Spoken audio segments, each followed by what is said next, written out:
बातमी आहे कृषी विभागामधल्या भ्रष्टाचाराच्या संदर्भातली।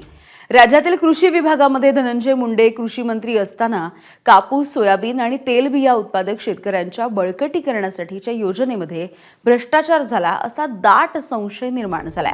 कारण ही योजना तयार होण्याच्या आधीच आणि या योजनेचा जीआर निघण्याच्या आधीच योजनेमध्ये शेतकऱ्यांना पुरवल्या जाणाऱ्या कापूस साठवणुकीच्या बॅगचे दर किती असावेत याचे अचूक सल्ले धनंजय मुंडेंना काही अधिकाऱ्यांनी पाठवलेल्या पत्रामधून दिसून येत होते।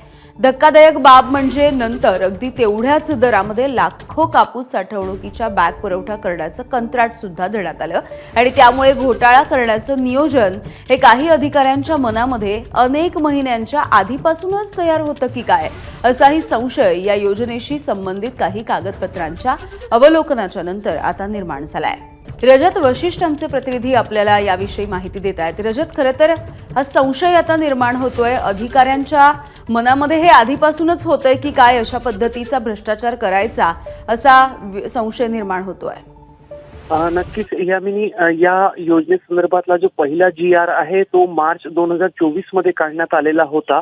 मात्र त्याच्या पूर्वीच म्हणजे जानेवारी 2024 मध्ये महाराष्ट्र यंत्रमाग महामंडळाचा अगदी लेखापाल लेव्हलचा एक कनिष्ठ अधिकारी थेट तत्कालीन कृषी मंत्री धनंजय मुंडे यांना एक पत्र पाठवतो आणि त्या पत्रामध्ये कापूस उत्पादक शेतकऱ्यांच्या सोयीसाठी त्यांना कापूस साठवणूक बॅग देणं किती महत्वाचं आहे हे पटवून देतानाच अशी बॅग 1250 रुपये या दराने एक बॅग अशा पद्धतीने शेतकऱ्यांना पुरवता येईल अशा पद्धतीचं वाक्य त्या पत्राच्या शेवटी नमूद करतो आणि त्याच्यानंतर मार्च महिन्यामध्ये जीआर काढला जातो। त्या जीआर मध्येही कापूस साठवणूक बॅगेचा दर जो आहे तो 1250 रुपये सांगितला जातो आणि त्याच्यानंतर टप्प्याटप्प्याने सर्व प्रक्रिया पार पडत जाते।